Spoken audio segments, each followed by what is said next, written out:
আসসালামু আলাইকুম এভরিওয়ান, আশা করছি সকলে ভালো আছেন। আমাদের আজকের রেসিপি টক ঝাল মিষ্টি আমড়ার আচার।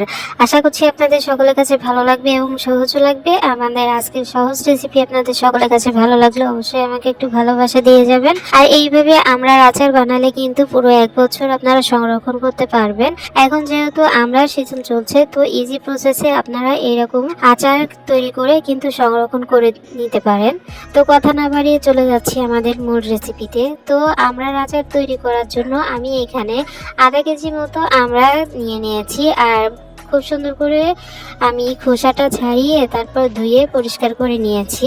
তারপর একটা আমড়া নিয়ে আমি ছুরি দিয়ে একটু লম্বাভাবে একটু কেটে নিলাম এক সাইড থেকে। তারপর আমি পরের পাশে আমি একটু আবারও লম্বাভাবে এরকম ছুরি দিয়ে প্রেস করলে দেখবেন যে লম্বা লম্বি এরকম আমড়াগুলো কেটে নেওয়া যাচ্ছে। আমি তো ছুরি দিয়ে করছি, আপনারা চাইলে বটির সাহায্যেও কিন্তু এই কাজটা কি করে নিতে পারেন। এরকম লম্বা লম্বা করে তারপরে কেটে নিতে হবে। তো আমি সম্পূর্ণ আমড়াগুলো কিন্তু কেটে নিয়েছি, আপনারা দেখতে পাচ্ছেন খুব সুন্দরভাবে।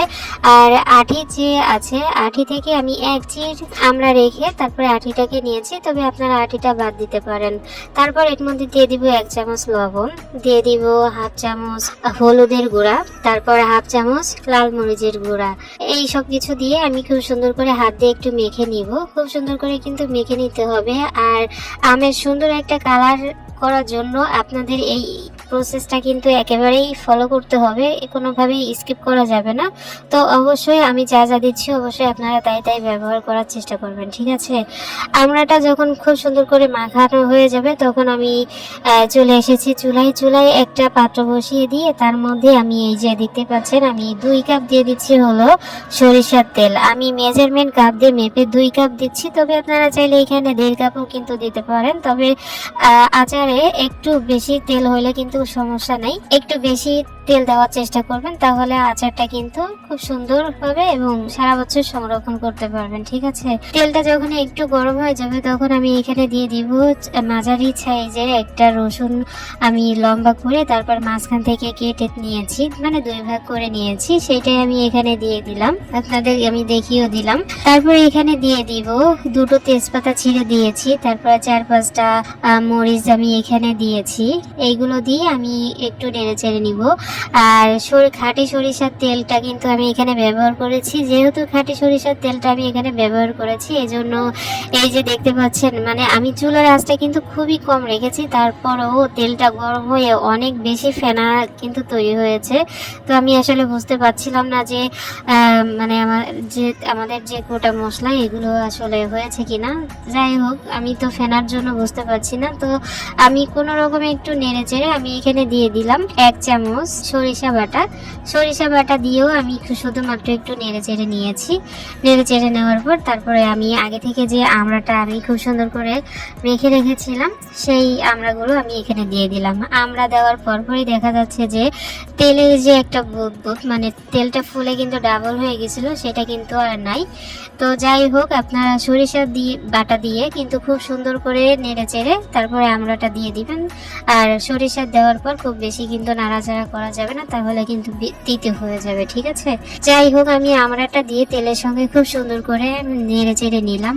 আর এই পর্যায়ে আমি দিয়ে দিচ্ছি আরো হাফ চামচ মরিচের গুঁড়া আর সামান্য একটু হলুদের গুঁড়া। আমি চেয়েছিলাম হলো তেলের ভিতরে দিতে, মানে আমড়া দেওয়ার আগে তেলের ভিতর দিতে চেয়েছিলাম। তো তেলটা যেহেতু অনেক বেশি ফুলে ডাবল হয়ে গেছিল এই জন্য আমি বুঝতে পারছিলাম না, তো এই পর্যায়ে এসে দিয়ে দিলাম, তাতে কিন্তু কোনো সমস্যা নেই। তো এই যে আমি আবারও হলুদ এবং মরিচের গুঁড়া দিয়ে খুব সুন্দর করে নেড়ে চেড়ে নিলাম। তারপর আমি এইখানে দিয়ে দিব মেজারমেন্ট কাপ দিয়ে মেপে আমি 1 কাপ চিনি ব্যবহার করেছি। আপনারা চাইলে মিষ্টির পরিমাণটা কম বেশি করে দিতে পারেন, যারা টক খেতে বেশি ভালোবাসেন তারা মিষ্টিটা স্কিপ করতে পারেন, তবে মিষ্টিটা দিলে কিন্তু বেশি ভালো হয় আর কি। তারপর মিষ্টিটা দিয়ে মানে চিনিটা দিয়ে আমি খুব সুন্দরভাবে নেড়ে ছেড়ে তারপর আমি ঢাকা দিয়ে ঢেকে দিব 2 মিনিটের জন্য। তো 2 মিনিট পরে আমি দেখিয়ে দিচ্ছি। দেখতে পাচ্ছেন আমি 2 মিনিট পরে নেড়ে চেড়ে নিব। আমি 10 মিনিট পর্যন্ত এইভাবে ঢাকনা দিয়ে রান্না করে নিব এবং 2 মিনিট পর পর আমি ঢাকনাটা খুলে আমি খুব সুন্দর করে নেড়ে চেড়ে দিব, যাতে নিচে একেবারে লেগে না যায় এবং উপর নিচ করে দিলে কিন্তু সম্পূর্ণ আমড়াগুলো একইভাবে সিদ্ধ হবে। তো এই স্টেপটা কিন্তু ফলো করবেন। আমি 2 মিনিট পর পর ঢাকনা খুলে তারপরে নেড়ে চেড়ে দিচ্ছিলাম, আর চুলার আঁচটা এ পর্যায়ে একদম খুবই কমই আছে কিন্তু। তো আমি তো 10 মিনিট আমি আমড়াটাকে নেড়ে চেড়ে নিয়েছি, ওটা আমি অফ ক্যামেরায় করে নিয়েছি। তো আমি শুধুমাত্র আপনাদের একবার দেখিয়ে দিয়েছি, ঠিক আছে।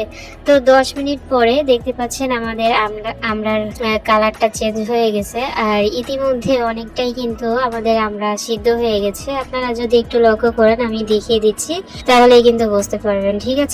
তো 10 মিনিট যখন হয়ে যাবে তখন আমি এখানে দিয়ে দিব পাঁচফোড়নের গুঁড়া। আমি পাঁচফোড়ন হালকা তেলে তারপরে শিলপাটায় গুঁড়ো করে নিয়েছি প্রায় 1.5 চামচ মতো, আর 1/2 চামচ হলো জিরা গুঁড়ো, ভাজা জিরার গুঁড়ো। এগুলো দিয়ে আমি আবারও খুব সুন্দর করে নেড়ে চেড়ে মিশিয়ে নিব। আর আমড়াটা যদি আপনারা একটু লক্ষ্য করেন তাহলে কিন্তু বুঝতে পারবেন যে আমড়াটা সিদ্ধ হয়ে গেছে। দেখলেই কিন্তু বোঝা যাচ্ছে যে আমড়াটা কিন্তু খুব সুন্দরভাবে সিদ্ধ হয়ে গেছে। আর এখানে কিন্তু কোনো ধরনের কোনো পানি আমি ব্যবহার করিনি। আমড়ার ভিতরে যে পানিটা ছিল তাতেই কিন্তু আমাদের আমড়াটা সিদ্ধ হয়ে গেছে। আচ্ছা, যারা বেশি একটু ঝাল খেতে পছন্দ করেন তারা এরকম ভাবে একটু চিলি ফ্লেক্স দিতে পারেন। তো আমি 1 চামচ মতো চিলি ফ্লেক্স এখানে দিয়ে দিলাম। এটা চিলি ফ্লেক্স দিলে দেখতে সুন্দরও লাগবে এবং যারা ঝাল খেতে বেশি পছন্দ করেন এখানে ঝালটাও কিন্তু বেড়ে যাবে, ঠিক আছে। এখন আমি আবারও 5 মিনিট ঢাকা দিয়ে ঢেকে দিব নেড়ে চেড়ে। 5 মিনিট পর্যন্ত আমি কিন্তু রান্না করে নিয়েছি, আর এই 5 মিনিটের মধ্যে মানে একবার আমি ঢাকা খুলে তারপরে দেখেছি যে কি অবস্থা, মানে নেড়ে চেড়ে দিয়েছিলাম আর কি।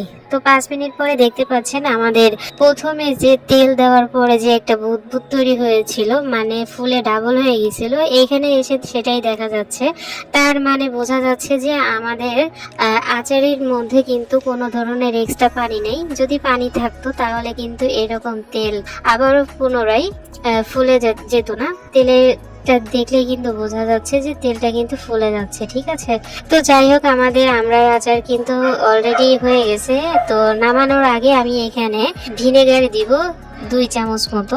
তো যে পাত্রে ভিনেগার ছিল তার সেই পাত্রের মুখটা খুলে তারপর আমি সেই মুখের 2 মুখ আমি এখানে ভিনেগার দিয়ে দিলাম। ভিনেগারটা দিলে আপনারা সারা বছর কিন্তু সংরক্ষণ করে রেখে দিতে পারবেন, উপরে কিন্তু ছত্রাক পড়বে না। তো অবশ্যই আপনারা এখানে ভিনেগারটা কিন্তু ব্যবহার করবেন, ঠিক আছে।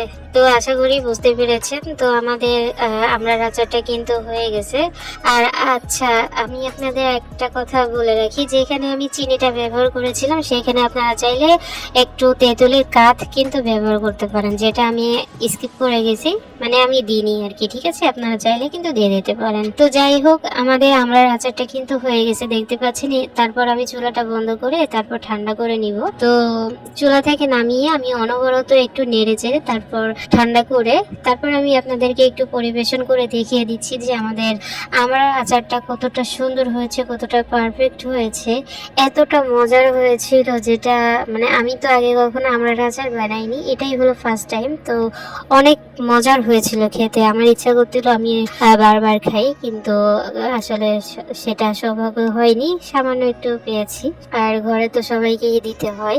আর এই আমড়ার আচারটা মূলত হলো আমার প্র্যাকটিক্যাল পরীক্ষার জন্য আমি তৈরি করেছিলাম। তো আপনাদের সাথে ভিডিওটাও শেয়ার করে দিলাম। কে কোথা থেকে আমার ভিডিওটা দেখলেন অবশ্যই আমাকে কমেন্টস করে জানাবেন। ভিডিওটি কেমন লাগলো সেটাও জানাবেন। ভিডিওটি ভালো লাগলে অবশ্যই বন্ধুদের মাঝে শেয়ার করে দিবেন। আর দেখতে পাচ্ছেন আমি কিন্তু তেলের পরিমাণটা কিন্তু বেশি দিয়েছিলাম। তো যে কোনো আচারের বৈশিষ্ট্য হলো আচারটা সম্পূর্ণভাবে তেলের নিচে থাকবে, তাহলে কিন্তু খুব সুন্দর হবে, ঠিক আছে। আপনারা এরকম কাচের বয়ামে ভরে সারা বছর কিন্তু সংরক্ষণ করে নিতে পারেন। আর মাঝে মাঝে একটু পারলে রোদেও কিন্তু দিতে পারেন। তো আমি একটা বয়াম ভরে নিচ্ছি, ভরে তারপরে আর কি মুখটাকে লাগিয়ে রেখে দিব। তো তেলের পরিমাণটা একটু বেশি করে নেওয়ার চেষ্টা করবেন, তাহলে কিন্তু উপরে ছত্রাক পড়বে না। আশা করি বুঝতে পেরেছেন। ফাইনালি আমাদের আজকের রেসিপি এতটুকুই। কেমন লাগলো সেটা তো জানাবেন। আমাদের পরবর্তী ভিডিও দেখার আমন্ত্রণ জানিয়ে আজ এখানে শেষ করছি। সবাই অনেক ভালো থাকুন, সুস্থ থাকুন। আল্লাহ হাফেজ।